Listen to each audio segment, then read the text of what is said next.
السلام علیکم دوستوں، میں ہوں خورشید خان اردو ادب سے۔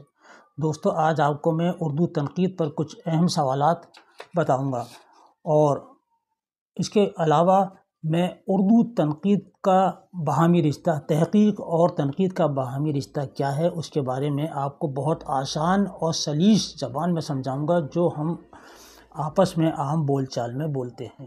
حالانکہ یہ مشکل سبجیکٹ ہے، لیکن میں بہت آسان طریقے سے آپ کو سمجھاؤں گا۔ آئیے ہم شروع کرتے ہیں۔ سب سے پہلا سوال ہے کہ اردو تنقید کے لغوی معنی کیا ہیں؟ ٹھیک ہے، اردو تنقید کے لغوی معنی کیا ہیں؟ تو یہ اے والا یا بلا وجہ بحث کرنے والا۔ تو صحیح جواب ہے پرکھنے یا اچھے برے کا فرق معلوم کرنا۔ سب سے پہلے تحقیق اور تنقید کا باہمی رشتہ کیا ہوتا ہے؟ یہ دونوں، اگر دونوں کا ساتھ ہوتا ہے اور دونوں کا اگر ساتھ نہیں ہوگا تو نہیں چل پائیں گے۔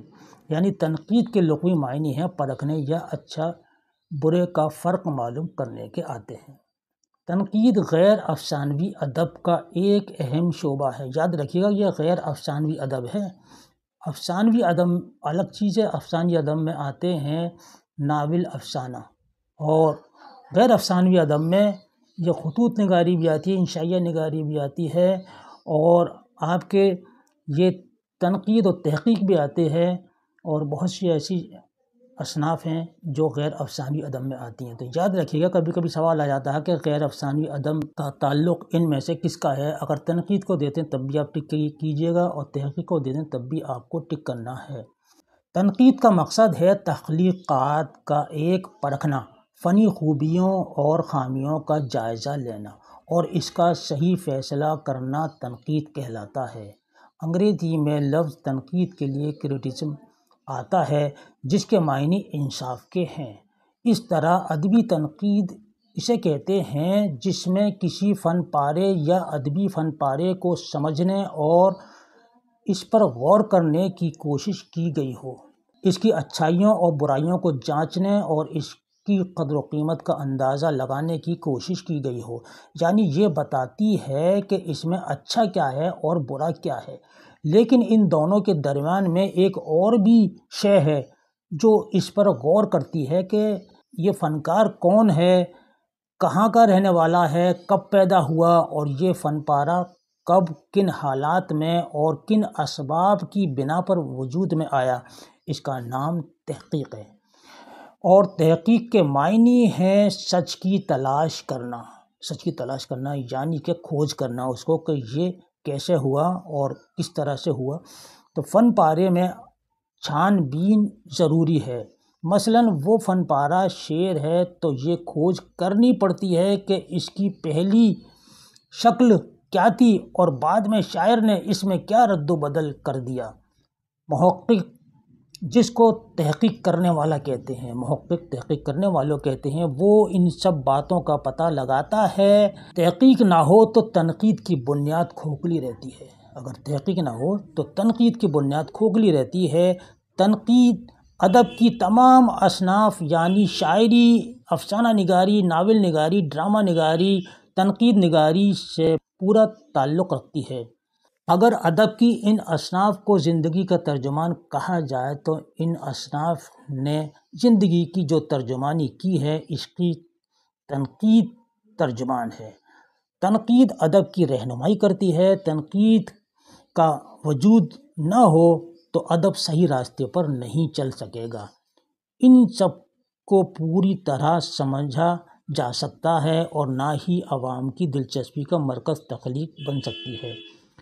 اس کا مقصد محفل میں نکتہ چینی کرنا نہیں ہے اور نہ ہی محفل میں اچھائی برائی نکالنا ہے۔ تنقید میں کسی قسم کی جھنجھلاہٹ یا نفرت کو دخل نہیں ہوتا۔ تحقیق میں قابل اعتماد مواخذ سے کام لیا جاتا ہے اور مضبوط دلیلوں پر اپنے دعوے کی بنیاد رکھی جاتی ہے۔ تحقیق میں بغیر مضبوط حوالوں کے کوئی بات تسلیم نہیں کی جاتی۔ یہ دوستوں میں نے بہت آسان طریقے سے آپ کو سمجھا دیا ہے تحقیق اور تنقید کا باہمی رشتہ۔ دونوں کا ایک ساتھ ہے، ان کے بغیر نہیں چل پائی۔ انگریزی میں لفظ تنقید کے لیے کرٹیسزم آتا ہے۔ اس کے معنی ہیں ٹھیک ہے، اس کے کیا معنی ہیں؟ اس کے معنی ہیں انصاف کرنے کے ہیں۔ شبلی نے اپنی کس تنقیدی کتاب میں فصاحت و بلاغت، کلام کی ترتیب، روزمرہ محاورے کا استعمال وغیرہ پر تفصیل سے روشنی ڈالی ہے؟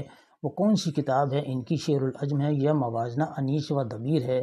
تو وہ ہے ان کی موازنہ انیس و دبیر۔ شبلی نے شعر العجم تصنیف میں کس شاعر کی تاریخ لکھی ہے؟ بھارتی شاعر کی تاریخ لکھی ہے یا اردو شاعری کی تاریخ لکھی ہے؟ کس کی لکھی ہے؟ تو فارسی شاعری کی تاریخ لکھی ہے شبلی نے۔ شعراء کے حالات زندگی اور ان کے کلام کے محاسن کا تذکرہ شبلی کی کس تصنیف میں ملتا ہے؟ موازنہ انیس و دبیر یا شعر العجم میں ملتا ہے؟ تو صحیح جواب ہے آپ کا شعر العجم میں ملتا ہے۔ مقدمہ شعر و شاعری کس زبان میں لکھی گئی؟ اردو میں یا فارسی میں لکھی گئی؟ تو اردو زبان میں لکھی گئی۔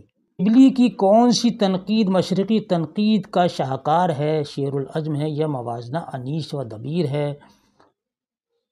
شعر العجم۔ شبلی کی کون سی تنقید اردو تنقید میں سنگ میل کا درجہ رکھتی ہے؟ موازنہ انیس و دبیر یا شعر العجم؟ یہ دونوں ان کی تنقیدی کتابیں ہیں۔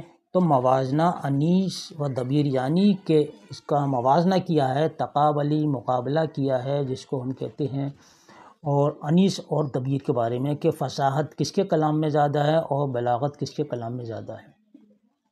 مقدمہ شعر و شاعری اردو کی پہلی تنقیدی کتاب کب شائع ہوئی؟ 1894 میں یا 1893 میں ہوئی؟ تو یاد رکھیے گا 1893 میں یہ شائع ہوئی تھی مقدمہ شعر و شاعری۔ مقدمہ شعر و شاعری کتنے حصوں پر مشتمل ہے؟ 2 میں ہے یا 3 میں ہے؟ تو آپ کا جواب ہوگا 2 میں ہے۔ ٹھیک ہے، 2 میں ہے، 2 حصوں پر یہ مشتمل ہے۔ مقدمہ شعر و شاعری کے کس حصے میں حالی نے شاعری کے اصول بیان کیے ہیں؟ دوسرے میں یا پہلے میں؟ پہلے میں بیان کیے ہیں۔ حالی نے کس صنف سخن کو سب سے اہم اور کارآمد صنف کہا ہے؟ تو صحیح جواب ہے مثنوی کو کہا ہے۔ حالی نے کس کتاب میں میکالے گولڈ اسمتھ اور سوائٹر اسکاٹ کا ذکر کیا ہے؟ یادگار غالب میں یا مقدمہ شعر و شاعری میں کیا ہے؟ اس کا صحیح جواب ہے مقدمہ شعر و شاعری میں۔ مقدمہ شعر و شاعری کے جواب میں مسعود حسن رضوی نے کون سی کتاب لکھی ہے؟ ہماری شاعری لکھی ہے یا ذکر میر لکھی ہے؟ تو ہماری شاعری لکھی ہے مقدمہ شعر و شاعری کے جواب میں۔ حالی کے علاوہ کسی نے بھی مقدمہ شعر و شاعری سے بہتر تنقیدی کارنامہ پیش نہیں کیا۔ کس نقاد کا یہ نظریہ ہے؟ تو یہ نظریہ ہے کلیم الدین احمد کا۔ حالی نے مقدمہ شعر و شاعری کس صدی میں لکھی تھی؟ 19ویں صدی میں یا 20ویں صدی میں لکھی تھی؟ تو صحیح جواب ہے 19ویں صدی میں لکھی تھی حالی نے۔ دوستو حالی کے بارے میں کچھ اہم باتیں آپ کو بتا دیتا ہوں کہ حالی نے شاعری شروع کی تو اپنا تخلص کیا رکھا تھا؟ خستہ رکھا تھا، خستہ۔ اور کس کے کہنے پر حالی نے اپنا خستہ تخلص بدل کر حالی رکھا؟ تو وہ غالب کے کہنے پر رکھا تھا۔ یاد رکھنے والی بات ہے دوستو، یاد رکھیے ایسے بہت سوال آتے ہیں۔ غالب نے ان کو شاعری کا مشورہ دیا تھا کہ آپ شاعری کریں، یہ غالب نے ہی ان کو مشورہ دیا تھا۔ مقدمہ شعر و شاعری 1893 میں شائع ہوئی۔ یہ حالی کا مقدمہ ہے۔ اس دیوان میں حالی کی اردو غزلیات، قصائد اور ترکیب بند اور رباعیات شامل ہیں۔ حالی کا کلیات حالی کے نام سے شائع ہوا 1914 میں۔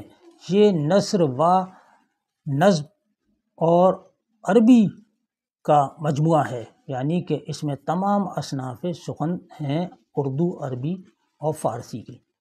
انجمن پنجاب کے مشاعرے میں حالی نے محمد حسین آزاد کے ساتھ مل کر مشاعرے کی بنیاد ڈالی، یعنی جدید اردو شاعری کی یا جدید اردو نظم کی بنیاد ڈالی۔ اس میں انہوں نے بہت سی نظمیں پڑھی تھیں۔ انجمن پنجاب لاہور کے مشاعرے کے لیے حالی نے 4 نظمیں پڑھی تھیں۔ کتنی نظمیں پڑھی تھیں؟ 4 پڑھی تھیں۔ پہلی تھی برکھا رت 1874 میں، اس میں 145 اشعار ہیں۔ دوسری تھی نشاط امید، یہ بھی 1874 میں، اس میں 92 اشعار ہیں۔ تیسری پڑھی تھی حب وطن، یہ بھی 1874، یعنی کہ برخاست، نشاط امید اور حب وطن تینوں نظمیں جو پڑھی تھیں 1874 میں پنجاب کے مشاعرے میں پڑھی تھیں۔ اس میں 215 اشعار ہیں حب وطن میں۔ چوتھی جو ہے ان کی نظم مناظر رحم و انصاف 1875 میں، یعنی ایک سال بعد، اس میں 119 اشعار ہیں۔ یہ حالی کی مثنویاں ہیں اور یہ نظمیں ہیں، نظم کے لیے مثنوی کے لیے دونوں اعتبار سے آتے ہیں۔ مرثیہ غالب 1869 میں جو ترکیب بند میں ہے ان کا۔ حالی نے کل 5 شخصی مرثیے لکھے ہیں، 5 لکھے ہیں۔